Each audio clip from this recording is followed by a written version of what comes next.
Otra modificación importante, mandato conjunto, es decir, pluralidad de mandatarios. Ustedes recuerdan, la regla del Código de Vélez era que si había pluralidad de mandatarios, cuando uno aceptaba la manda, excluía a todos los demás. Ahora la regla es que en caso de pluralidad de mandatarios, todos pueden actuar indistintamente, es decir, toma por regla el mandato indistinto en el caso de pluralidad de mandatarios. Contrato de depósito. Acá también teníamos doble regulación, civil y comercial, ahora unificada en una sola. Presunción de onerosidad en el depósito. Regula también, igual que el código anterior, depósito voluntario y necesario, depósito regular e irregular. Como supuesto de depósito necesario, contempla al caso de el depósito en hoteles, en iguales términos, es decir, los efectos introducidos en el hotel y los vehículos guardados en los garajes también estarán comprendidos de este supuesto, y establece para estos casos una responsabilidad objetiva del hotelero, es decir, que implica una obligación de resultado por los eventuales daños y perjuicios sufridos. Y nuevamente establece obviamente lo que ya establecía el Código de Vélez, que los famosos cartelitos son cláusulas abusivas, es decir, esto de decir en caso de pérdida el hotel no se hace cargo, es decir, todas esas cláusulas son abusivas, y solamente se va a eximir de responsabilidad, al ser una responsabilidad objetiva, ante el supuesto de caso fortuito o fuerza mayor ajena a la actividad hotelera. Y ahí es interesarse, preguntarse, por ejemplo, si ingresa un asalto al hotel, ¿eso es una actividad ajena un caso fortuito ajena a la actividad hotelera? Si hay un robo por parte de los empleados del hotel, ¿eso es un caso fortuito ajeno a la actividad hotelera? Yo entiendo que no. Y excluye sí en el supuesto de las cosas dejadas dentro de los vehículos, que era una cuestión bastante polémica antes del nuevo código, sobre todo por la cuestión de la prueba.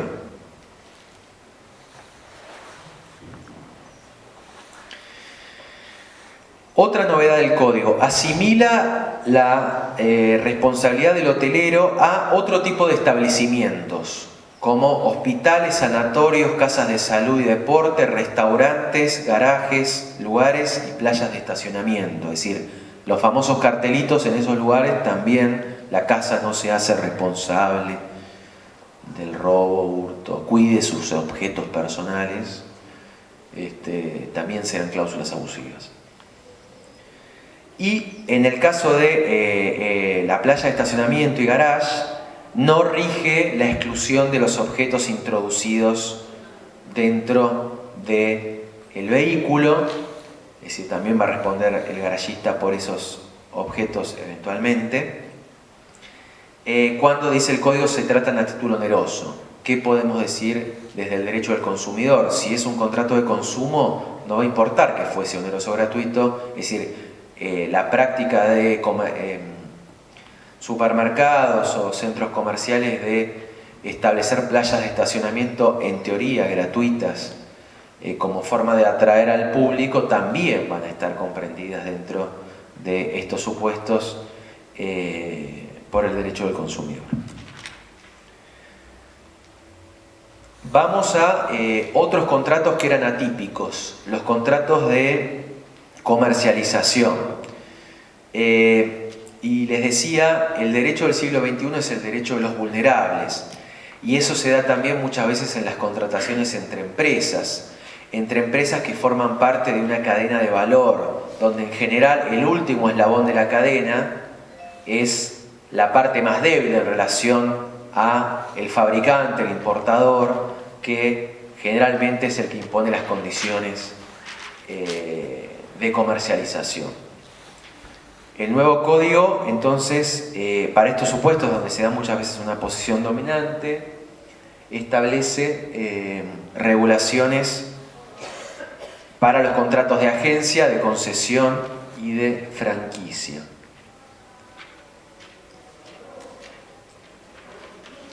Esto está mal. 1297.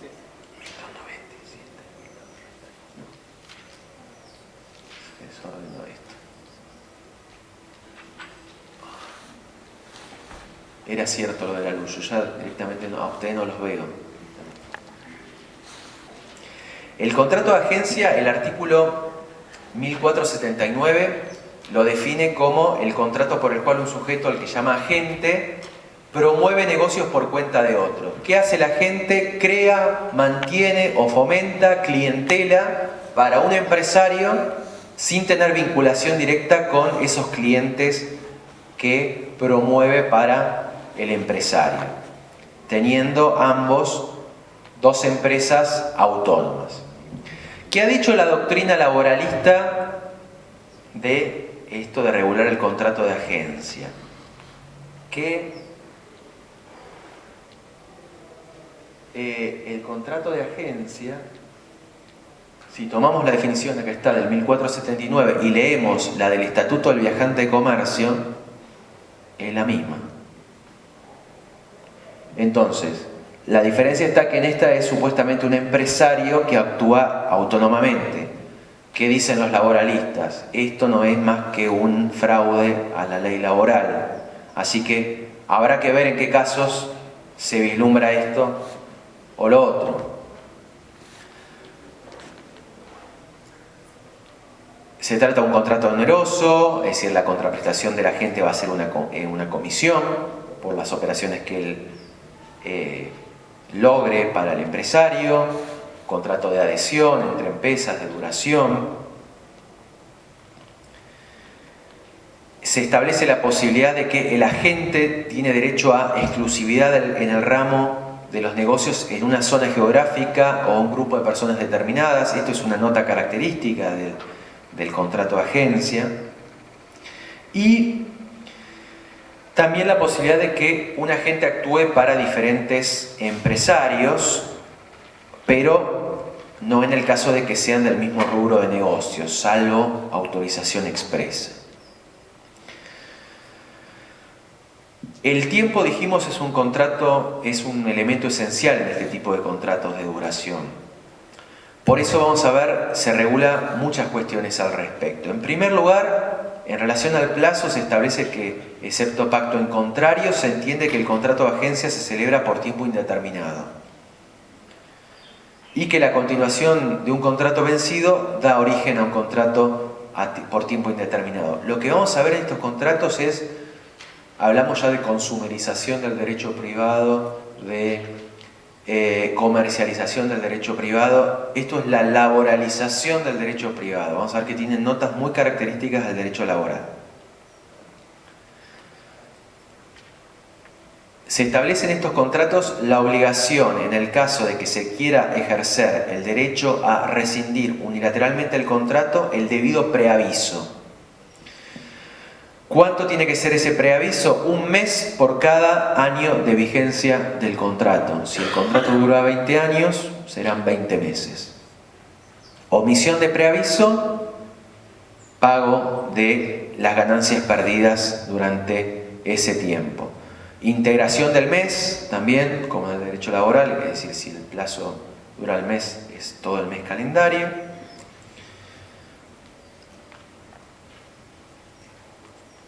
Y también se establece que el empresario tiene derecho a extinguir el contrato ante la disminución significativa del volumen de negocios del agente, pero en esos casos también debe preavisar y va a estar justificado cuando se disminuye el volumen durante 2 ejercicios consecutivos, debiendo preavisar con al menos 2 meses de antelación.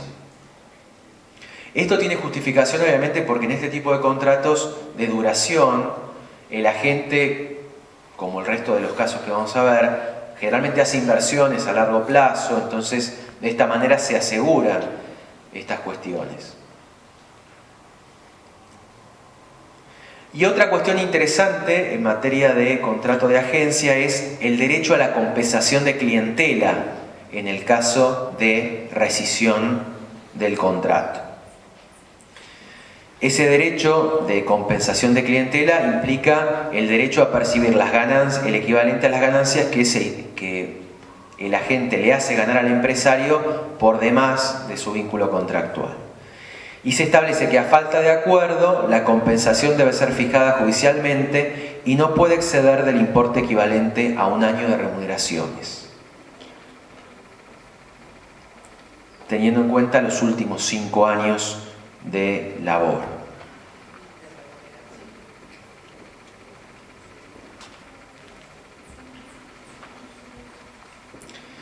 Ese derecho de compensación de clientela no se va a aplicar en caso de, obviamente, de incumplimiento del agente o cuando éste pone fin a la relación contractual.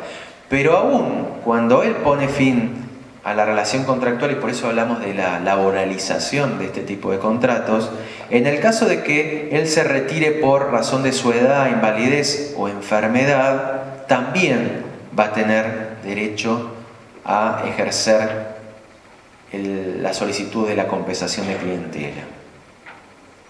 Es decir, nos da una suerte de retiro privado. Contrato de concesión.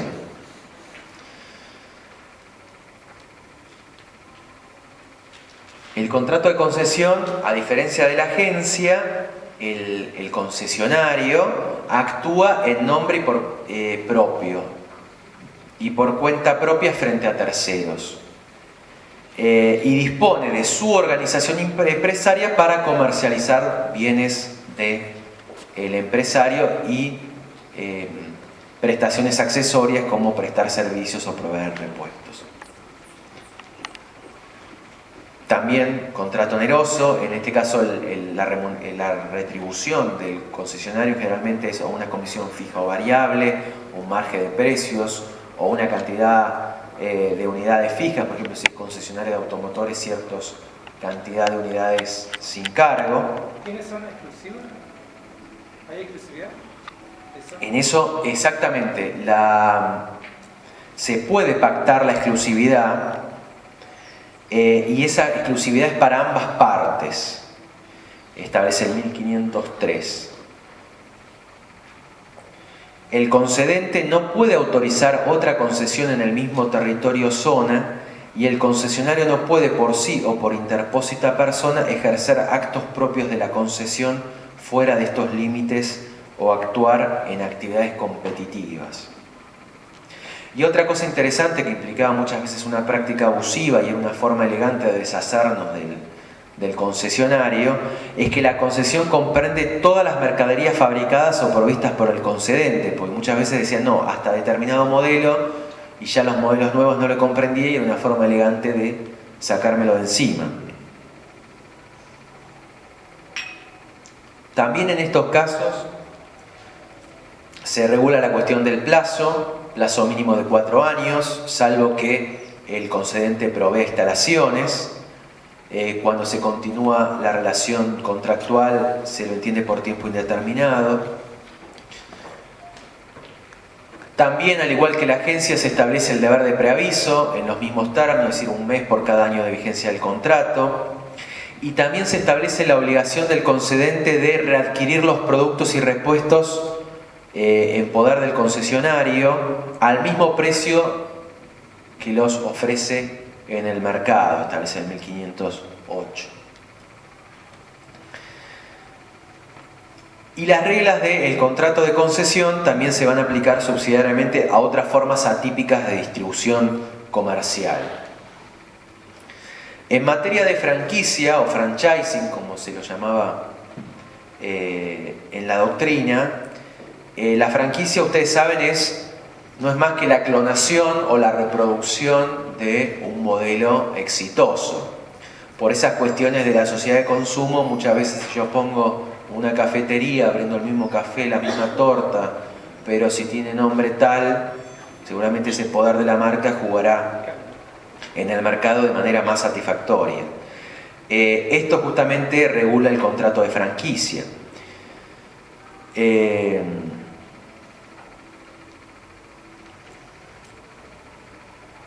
decir, no es más que, como decíamos, la reproducción de un modelo exitoso como forma de comercialización. El 1512 define a la franquicia como el contrato por el cual una parte franquiciante otorga a otra franquiciado el derecho a utilizar un sistema aprobado destinado a comercializar determinados bienes o servicios bajo el nombre comercial del franquiciante, quien provee un conjunto de conocimientos técnicos y la prestación continua de asistencia técnica o comercial contra una prestación directa o indirecta del franquiciado.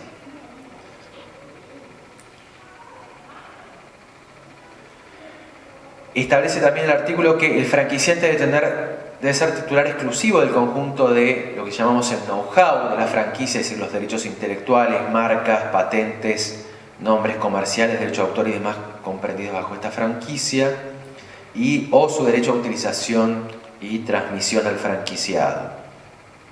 Y no debe haber vinculación empresaria entre ambos sujetos.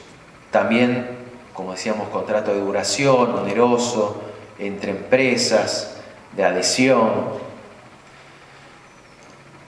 La contraprestación puede ser directa o indirecta, puede ser un desembolso inicial, un porcentaje más un porcentaje de la facturación, ajustes por pago de publicidad.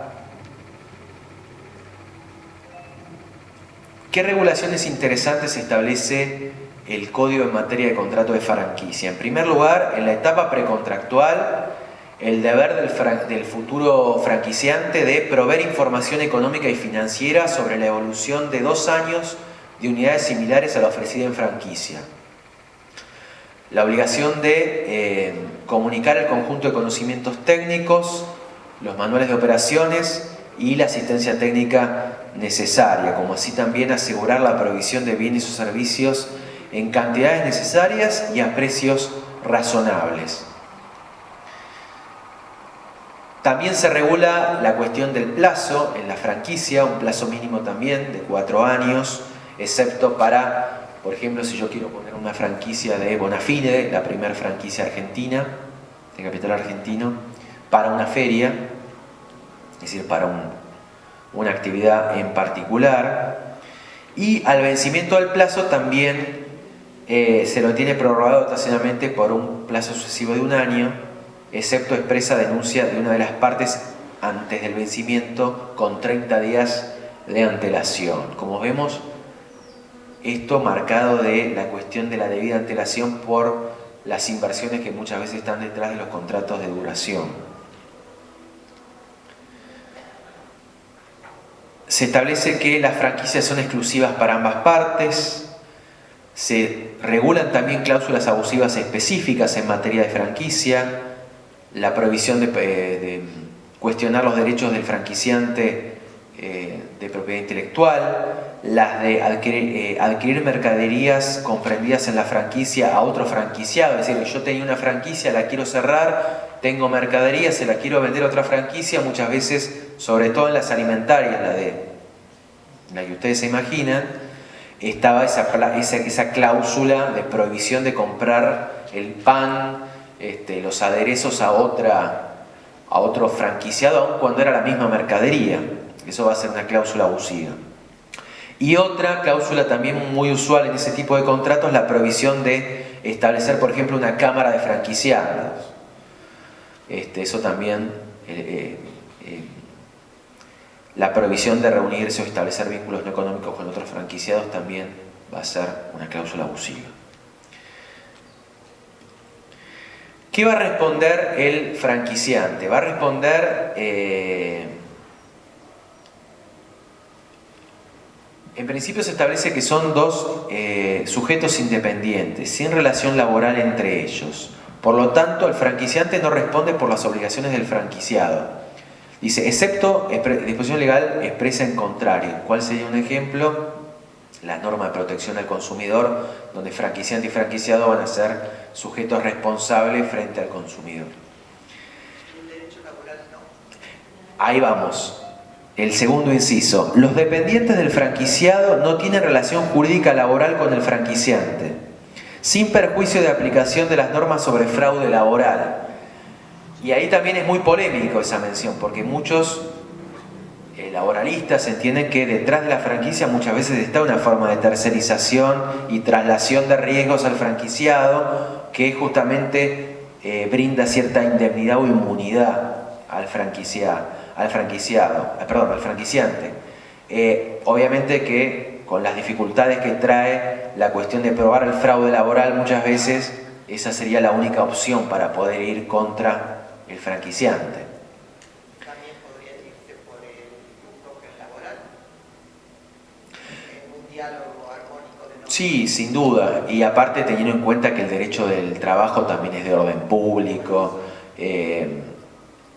por eso de los derechos laborales se podría entrar. seguro, sí, sin duda que haciendo un adecuado diálogo de fuentes podríamos complementar ambas normativas, como hacíamos anteriormente con la cuestión del derecho del consumidor.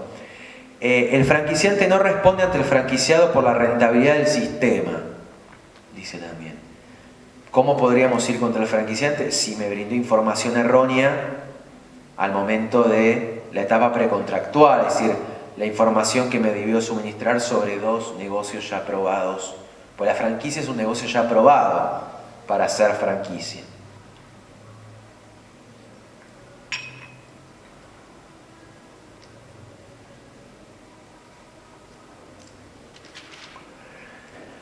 Y en materia de responsabilidad por daños, el 1521 establece que el franquiciante responde por los defectos de diseño del sistema que causan daños probados al franquiciado, no causados por la negligencia grave o el dolo del franquiciado. En materia de extinción del contrato también se establece el deber de preaviso, pero también con 1 mes por cada año de duración del contrato, pero con un tope de 6 meses en este caso.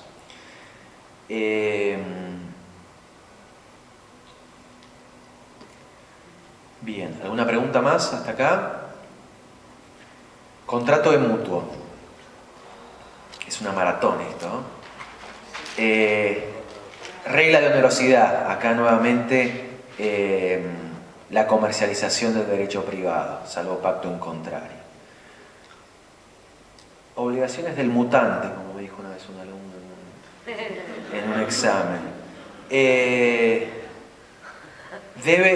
Puede no entregar la cantidad prometida si con posterioridad al contrato un cambio de la situación del mutuario hace incierta la restitución. Ustedes recuerdan que en el Código de Vélez el mutuo era un contrato real y la promesa del mutuo oneroso no generaba obligación de cumplimiento, sino la de reparar eventualmente los daños y perjuicios. Como ahora es un contrato consensual, aun cuando no haya entrega, por ejemplo, de la suma del dinero, el mutuario puede exigir la entrega por parte del mutuante. Entonces, la única forma que podría repeler esa obligación sería esto del rebus sic stantibus, ¿no? Un cambio de las circunstancias que, por ejemplo, hacen presumir al mutuante de que se ha vuelto insolvente el mutuario.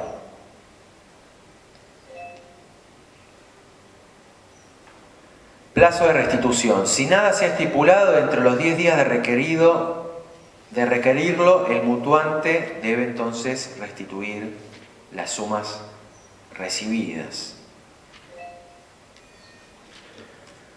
Contrato de donación. Acá tenemos también, como yo siempre digo, al final me queda fideicomiso y la gente siempre me pregunta ¿por qué la gente hace este tipo de operatorias? Yo todavía no entiendo por qué la gente sigue haciendo donaciones, y con el nuevo código yo diría que no hagan ninguna más. ¿Por qué? Primero, el concepto de donación. Hay donación cuando una parte se obliga a transferir gratuitamente una cosa a otra, decía el Código de Vélez, y agrega el nuevo código, y esta la acepta. ¿Se acuerdan? Y no sé si hay algún notario o notaria en la sala, las famosas promesas de donación con el código se terminaron, y todos los que no aceptaron las promesas de donación antes del 1 de agosto caducaron. Así que, y más si se nos murió el donante, peor. ¿Por qué? Por lo que dice el artículo siguiente. La aceptación de la donación puede ser expresa o tácita, pero es de interpretación restrictiva y está sujeta a las reglas establecidas respecto de la forma de las donaciones. Debe producirse en vida del donante y del donatario. Es decir, esto de hacer una promesa de donación que después se muera, así no pagamos los gastos de la sucesión y qué sé yo, y después el donatario acepta después de muerto, se terminó.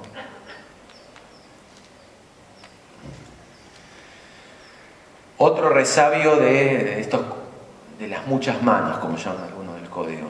Desapareció el concepto de contrato real, pero reaparece en el 1554. Las donaciones de cosas muebles no registrables y de títulos al portador deben hacerse por la tradición del objeto donado. Es decir, sin tradición no hay donación.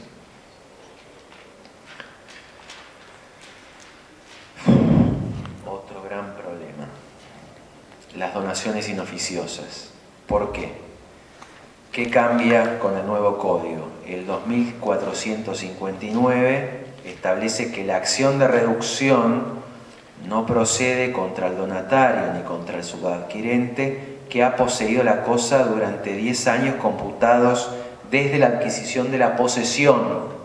Antes era desde la muerte del donante. Es decir, yo dono en el año 2010. Me muero en el 2050. Si hubo una afectación a la legítima o lo que sea, si como ya pasaron los 10 años, se terminó. No puede ir contra esa donación, no puede hacer la acción de reducción en la sucesión del causante por esa donación inoficiosa, es decir, consolida el derecho del adquirente transcurrido los 10 años desde la posesión. O sea, no hagamos más esto. Así que sería la conclusión. Hay otras herramientas. Yo siempre que digo, en vez de hacer una donación, el abuelito que le quiere donar el campo al sobrino, en vez de hacer una donación, ¿por qué no hace un contrato oneroso de renta vitalicia? Y así el abuelito, después de hacer la donación, por lo menos lo va a ver al geriátrico y le tiene que pagar anualmente, aunque sea una renta simbólica, pero aparte es un contrato oneroso, es decir, no puede ser atacado por reversión de la donación. Si aparece un hijo no matrimonial al abuelito, al tío en este caso, y nos evitamos toda esta serie de problemas que tenía la donación y que ahora están más complicados.